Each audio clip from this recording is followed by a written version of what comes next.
Welcome to CSR centre. CSR online training Kannada ಚಾನೆಲ್ಗೆ ನಿಮ್ಮೆಲ್ಲರಿಗೂ ಸ್ವಾಗತ. ನೀವಿನ್ನ ನಮ್ಮ ಚಾನೆಲ್ ಅನ್ನು ಸಬ್ಸ್ಕ್ರೈಬ್ ಮಾಡಿಲ್ಲ ಅಂದ್ರೆ ಪ್ಲೀಸ್ ಸಬ್ಸ್ಕ್ರೈಬ್ ಮಾಡಿ ಮತ್ತು ಬೆಲ್ ಐಕನ್ ಅನ್ನು ಕ್ಲಿಕ್ ಮಾಡಿ. ನಮ್ಮ ಚಾನೆಲ್ ಅಲ್ಲಿ ಬರುವಂತಹ ಎಲ್ಲಾ ಹೊಸ ವಿಡಿಯೋಗಳನ್ನ ನೋಡೋದಕ್ಕೋಸ್ಕರ ನಮ್ಮ ಚಾನೆಲ್ ಅಲ್ಲಿ ಬರುವಂತಹ ವಿಡಿಯೋಗಳು ಇಷ್ಟ ಆದಲ್ಲಿ ಪ್ಲೀಸ್ ಲೈಕ್ ಮಾಡಿ ಮತ್ತು ಶೇರ್ ಮಾಡಿ. ಇವತ್ತು ನಾವು ನೋಡೋಣ ಟ್ಯಾಲಿ ERP9 ನಲ್ಲಿ ಡೆಲಿವರಿ ನೋಟ್ ಅನ್ನ ನಾವು ಯಾವ ರೀತಿಯಾಗಿ ಎಂಟ್ರಿ ಮಾಡಬೇಕು ಅಂತ. ಯಾವುದೇ ಒಂದು ಸೇಲ್ಸ್ ಆರ್ಡರ್ ನಾವಿಲ್ಲಿ ಎಂಟ್ರಿ ಮಾಡಿದ ನಂತರ ನಾವಿಲ್ಲಿ ಪ್ರಾಡಕ್ಟ್ ಅನ್ನ ಸೇಲ್ ಮಾಡಬೇಕಾಗಿದೆ. ನಾವಿಲ್ಲಿ ಸೇಲ್ಸ್ ಇನ್ವಾಯ್ಸ್, ಡೆಲಿವರಿ ನೋಟ್ ಮತ್ತು ಪ್ರಾಡಕ್ಟ್ ಅನ್ನ ಒಟ್ಟಾಗಿ ನಾವಿಲ್ಲಿ ಡೆಲಿವರ್ ಮಾಡಬಹುದು. ಅಥವಾ ಸೇಲ್ಸ್ ಇನ್ವಾಯ್ಸ್ ಅನ್ನ ನಾವಿಲ್ಲಿ ಮಾಡೋದಿಕ್ಕೆ ಆಗಿಲ್ಲ ಅಂದಾಗ ಡೆಲಿವರಿ ನೋಟ್ ಅನ್ನ ನಾವಿಲ್ಲಿ ಇಶ್ಯೂ ಮಾಡಿ ಪ್ರಾಡಕ್ಟ್ ಅನ್ನ ಡೆಲಿವರ್ ಮಾಡಬಹುದು. ಆ ರೀತಿಯಾಗಿ ಇದ್ದಾಗ ನಾವಿಲ್ಲಿ ಮೊದಲು ಡೆಲಿವರಿ ನೋಟ್ ಅನ್ನ ಎಂಟ್ರಿ ಮಾಡಬೇಕಾಗುತ್ತೆ.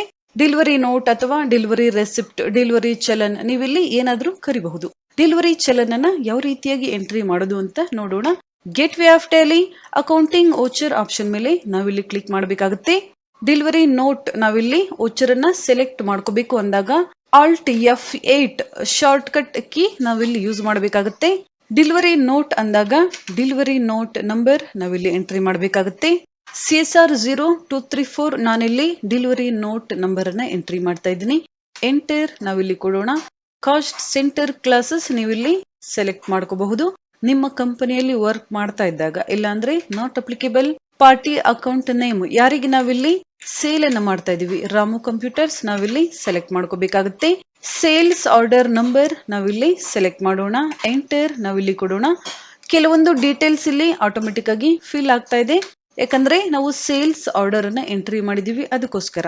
Mode terms of payment 15 days, terms of delivery 10 days. Enter ನಾವಿಲ್ಲಿ ಮಾಡೋಣ. Dispatch document number, dispatch through destination, bill of landing LRRR number, motor vehicle number, date ಅನ್ನ ನೀವಿಲ್ಲಿ ಎಂಟ್ರಿ ಮಾಡಬೇಕಾಗಿದೆ. ಎಂಟರ್ ನಾವಿಲ್ಲಿ ಮಾಡೋಣ. ಬೈಯರ್ಸ್ ಅಡ್ರೆಸ್, ಯಾವ ಕಂಪನಿಗೆ ನಾವಿಲ್ಲಿ ಪ್ರಾಡಕ್ಟ್ ಅನ್ನ ಡೆಲಿವರ್ ಮಾಡ್ತಾ ಇದೀವಿ ಆ ಕಂಪನಿಯ ಡೀಟೇಲ್ಸ್ ಅನ್ನ ನೀವಿಲ್ಲಿ ಫಿಲ್ ಮಾಡಬೇಕಾಗಿದೆ. ಎಂಟರ್ ನಾವಿಲ್ಲಿ ಮಾಡೋಣ. ಸೇಲ್ ಅನ್ನ ನಾವಿಲ್ಲಿ ಮಾಡ್ತಾ ಇರೋದ್ರಿಂದ ಸೇಲ್ಸ್ ಲೆಡ್ಜರ್ ಅಲ್ಲಿ ಸೇಲ್ಸ್ ಅಕೌಂಟ್ ನಾವಿಲ್ಲಿ ಸೆಲೆಕ್ಟ್ ಮಾಡ್ಕೋಬೇಕಾಗುತ್ತೆ. ಇಲ್ಲಿ ನೀವು ನೋಡಬಹುದು, ನಾವು ಸೇಲ್ಸ್ ಆರ್ಡರ್ ಅಲ್ಲಿ ಎಂಟ್ರಿ ಮಾಡಿದಂತಹ ಎಲ್ಲಾ ಪ್ರಾಡಕ್ಟ್ ಇಲ್ಲಿ ಬಂದಿದೆ. ಮೌಸ್ ನಾವಿಲ್ಲಿ ಎಂಟರ್ ಮಾಡೋಣ. ಟ್ರ್ಯಾಕಿಂಗ್ ನಂಬರ್ ನಾವಿಲ್ಲಿ ನಮ್ಮ ಡೆಲಿವರಿ ನೋಟ್ ನಂಬರ್ ಅನ್ನ ಸೆಲೆಕ್ಟ್ ಮಾಡ್ಕೊಳ್ಳೋಣ. ಎಂಟರ್ ನಾವಿಲ್ಲಿ ಕೊಡೋಣ. ಸೇಲ್ಸ್ ಆರ್ಡರ್ ನಂಬರ್ ಇಲ್ಲಿ ಬಂದಿದೆ. ಗೋಡೌನ್, ಯಾವ ಗೋಡೌನ್ ಇಂದ ನಾವಿಲ್ಲಿ ಸೇಲ್ ಮಾಡ್ತಾ ಇದೀವಿ ಅಥವಾ ಸೆಂಡ್ ಮಾಡ್ತಾ ಇದೀವಿ. ಬ್ಯಾಂಗ್ಳೂರ್ ಗೋಡೌನ್ಸ್ ಸ್ಟಾಕ್ ಐಟಮ್ಸ್ ಇಲ್ಲಿ ತೋರಿಸ್ತಾ ಇದೆ. ನೀವಿಲ್ಲಿ ನೋಡಬಹುದು ಎಷ್ಟು ನಂಬರ್ ಸ್ಟಾಕ್ ಐಟಮ್ ಇದೆ. ಸೆಲೆಕ್ಟ್ ಮಾಡ್ಕೊಳ್ಳೋಣ. ನಂತರ 20 ನಂಬರ್ಸ್ಗೆ ನಮ್ಗಿಲ್ಲಿ ಆರ್ಡರ್ ಸಿಕ್ಕಿತ್ತು. ಎಷ್ಟು ನಂಬರ್ ಅನ್ನ ನೀವಿಲ್ಲಿ ಡೆಲಿವರ್ ಮಾಡ್ತಾ ಇದ್ದೀರಾ. 20 ನಂಬರ್ಸ್ ಸಹ ನಾವಿಲ್ಲಿ ಡೆಲಿವರ್ ಮಾಡ್ತಾ ಇದೀವಿ.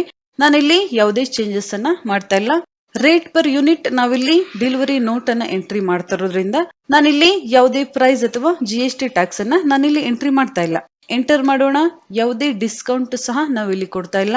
ಎಂಟರ್ ಎಂಡ್ ಫ್ಲೀಸ್ಟ್. ಅದೇ ರೀತಿಯಾಗಿ ಎಲ್ಲಾ ಪ್ರಾಡಕ್ಟ್ ಗಳನ್ನ ಸಹ ನಾವಿಲ್ಲಿ ಸೆಲೆಕ್ಟ್ ಮಾಡ್ಕೊಳ್ಳೋಣ.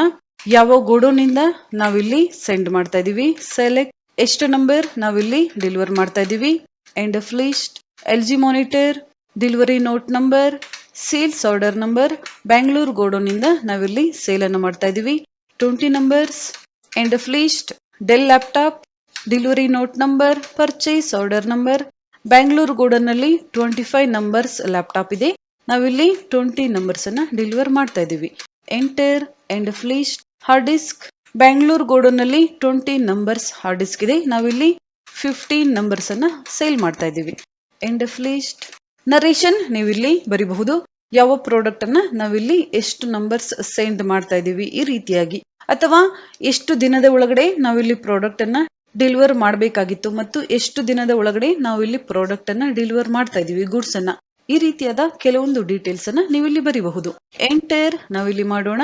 Enter accept. ಈ ರೀತಿಯಾಗಿ ನಾವು ಡೆಲಿವರಿ ನೋಟ್ ನಂಬರ್ ಅನ್ನ ಎಂಟ್ರಿ ಮಾಡಬೇಕಾಗುತ್ತೆ. ಎಸ್ಕೇಪ್.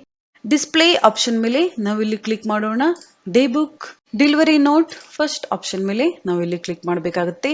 ಎಂಟರ್ ನಾವಿಲ್ಲಿ ಮಾಡೋಣ. ನೀವಿಲ್ಲಿ ನೋಡ್ತಾ ಇರಬಹುದು ಯಾವ ರೀತಿಯಾಗಿ ಇಲ್ಲಿ ಡೆಲಿವರಿ ನೋಟ್ ಎಂಟ್ರಿ ಆಗಿದೆ ಅಂತ. ಈ ರೀತಿಯಾಗಿ ನಾವಿಲ್ಲಿ ಸೇಲ್ಸ್ ಇನ್ವಾಯ್ಸ್ ಅನ್ನ ಕೊಡೋದಕ್ಕೆ ಆಗಿಲ್ಲ ಅಂದಾಗ ಡೆಲಿವರಿ ನೋಟ್ ಅನ್ನ ಕೊಟ್ಟು ನಾವಿಲ್ಲಿ ಯಾವುದೇ ಪ್ರಾಡಕ್ಟ್ ಅನ್ನ ಸೇಲ್ ಮಾಡಬಹುದು. ನಂತರ ನಾವು ಸೇಲ್ಸ್ ಇನ್ವಾಯ್ಸ್ ಅನ್ನ ಕೊಡಬಹುದು. ಎಸ್ಕೇಪ್ ಮಾಡೋಣ. Escape. Statements of inventory option ಮೇಲೆ ನಾವಿಲ್ಲಿ ಕ್ಲಿಕ್ ಮಾಡೋಣ. ಈಗ ನಾವು ಸ್ಟಾಕ್ ಐಟಮ್ಸ್ ಅನ್ನ ಚೆಕ್ ಮಾಡಬೇಕಾಗಿದೆ. ಸ್ಟಾಕ್ ಕ್ವೆರಿ ಆಪ್ಷನ್ ಮೇಲೆ ನಾವಿಲ್ಲಿ ಕ್ಲಿಕ್ ಮಾಡೋಣ. ಡೆಲ್ ಲ್ಯಾಪ್ಟಾಪ್ ನಾನಿಲ್ಲಿ ಸ್ಟಾಕ್ ಅನ್ನ ಚೆಕ್ ಮಾಡಬೇಕಾಗಿದೆ. Select enter. ನೀವು ಇಲ್ಲಿ ನೋಡಬಹುದು ಯಾವ ರೀತಿಯಾದ ಡೀಟೇಲ್ಸ್ ಇಲ್ಲಿ ತೋರಿಸ್ತಾ ಇದೆ ಅಂತ. ನೇಮ್ ಡೆಲ್ ಲ್ಯಾಪ್ಟಾಪ್, ಗ್ರೂಪ್ ಇಲ್ಲಿ ತೋರಿಸ್ತಾ ಇದೆ. ಕ್ಲೋಸಿಂಗ್ ಬ್ಯಾಲೆನ್ಸ್ 5 ನಂಬರ್ಸ್ ಮಾತ್ರ ನಮ್ಮ ಬಳಿ ಈಗ ಸ್ಟಾಕ್ ಇದೆ. ಕಂಪ್ಯೂಟರ್ ಸೆಂಟರ್ ಇಂದ ನಾವಿಲ್ಲಿ 25 ನಂಬರ್ಸ್ ಅನ್ನ ಪರ್ಚೇಸ್ ಮಾಡಿದ್ವಿ.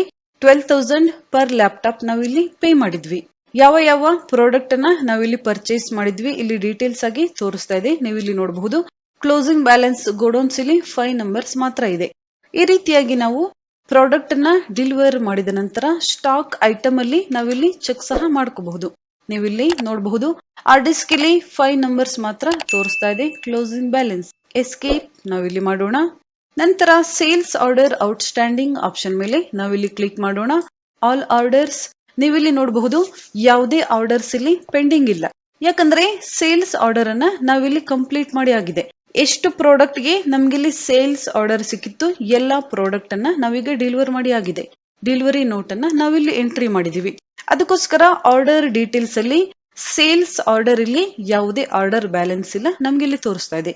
ಈ ರೀತಿಯಾಗಿ ನಾವು ಕಂಪನಿಗಳಲ್ಲಿ ಪ್ರತಿದಿನ ಹಲವಾರು ಕಂಪನಿಗಳಿಂದ ಪರ್ಚೇಸ್ ಅಥವಾ ಹಲವಾರು ಕಂಪನಿಗಳಿಗೆ ನಾವಿಲ್ಲಿ ಸೇಲ್ಸ್ ಅನ್ನ ಮಾಡ್ತಾ ಇದ್ದಾಗ ಯಾವುದೇ ಒಂದು ಇನ್ವಾಯ್ಸ್ ಅಥವಾ ಯಾವುದೇ ಒಂದು purchase order sales order balance ಇದೆ ಅಂದಾಗ ನಮ್ಗಿಲ್ಲಿ ಗೊತ್ತಾಗಿಲ್ಲ ಅಂದಾಗ ನಾವಿಲ್ಲಿ ಚೆಕ್ ಮಾಡ್ಕೋಬಹುದು.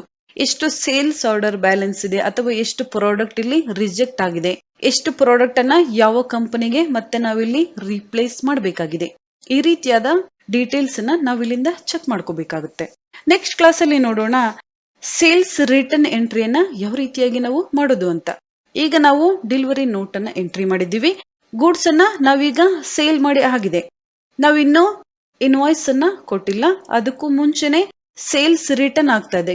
ಕೆಲವೊಂದು ಪ್ರಾಡಕ್ಟ್ ಗಳು ರಿಜೆಕ್ಷನ್ ಆಗಿದೆ. ಈ ರಿಜೆಕ್ಷನ್ ಅನ್ನ ನಾವೀಗ ರಿಜೆಕ್ಷನ್ ಇನ್ ವೋಚರ್ ಅಲ್ಲಿ ಯಾವ ರೀತಿಯಾಗಿ ಎಂಟ್ರಿ ಮಾಡಬೇಕು ಅಂತ ನೋಡೋಣ ನೆಕ್ಸ್ಟ್ ಕ್ಲಾಸ್ ಅಲ್ಲಿ.